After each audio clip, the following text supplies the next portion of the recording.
Alright guys, time for some pastels.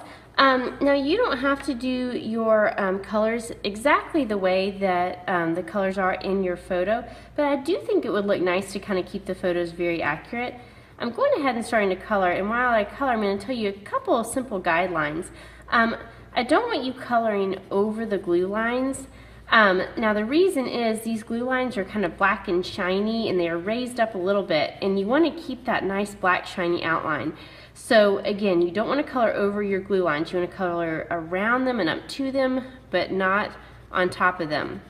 Also, the pastels that we're using, sometimes they get a little muddy when you mix them. They're not as pretty like the paints that we use when you mix them. So I'm going to encourage you not to mix colors. Now the only difference you can do is if you would like to kind of blend to fade some colors, you can. I'm going to show you what I'm talking about. I see like a highlight in this area.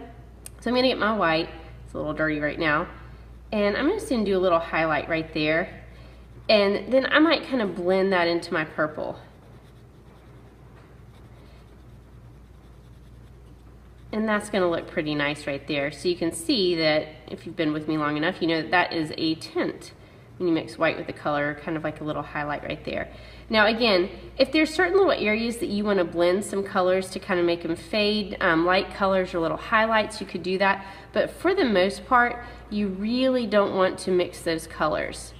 The other guideline that I'm going to go ahead and tell you, and I'm not going to get to that point yet, but you want to keep your background very, very simple because you want the focus to be on your flowers. And remember, when we looked at Georgia O'Keeffe's work, she really didn't have much going on in the background of her flowers. The entire composition was taken up with her flower, and the background might have been kind of a nice, simple background, the complement to the flower, simple colors. So keep that in mind as you get close to your background.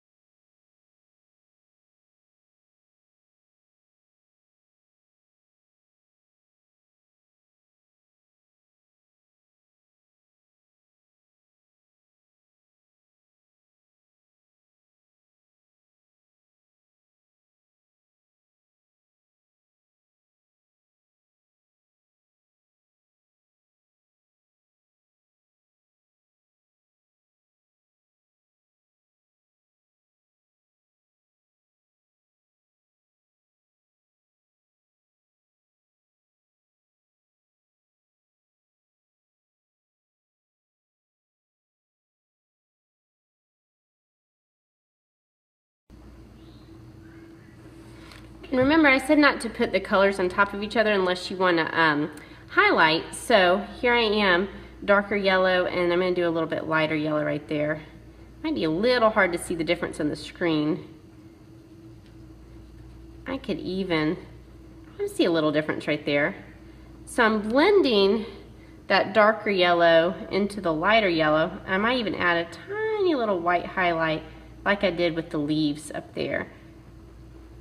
And then I'm going to take one of my yellows and just kind of blend those together. So I'm going back to a yellow after I put that white on and just kind of blending that in.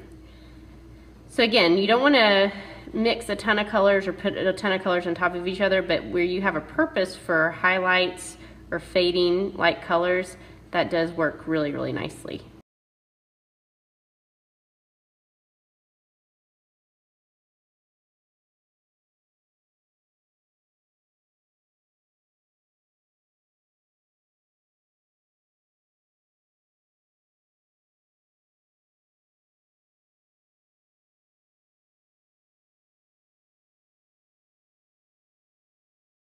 Okay, so you may have noticed I accidentally did some purple right there, but I went ahead with my gray and went right back over that and kind of faded that out, and I still think it looks okay. Notice that I filled in the entire page, and notice that that background is very simple. Thanks for listening, guys.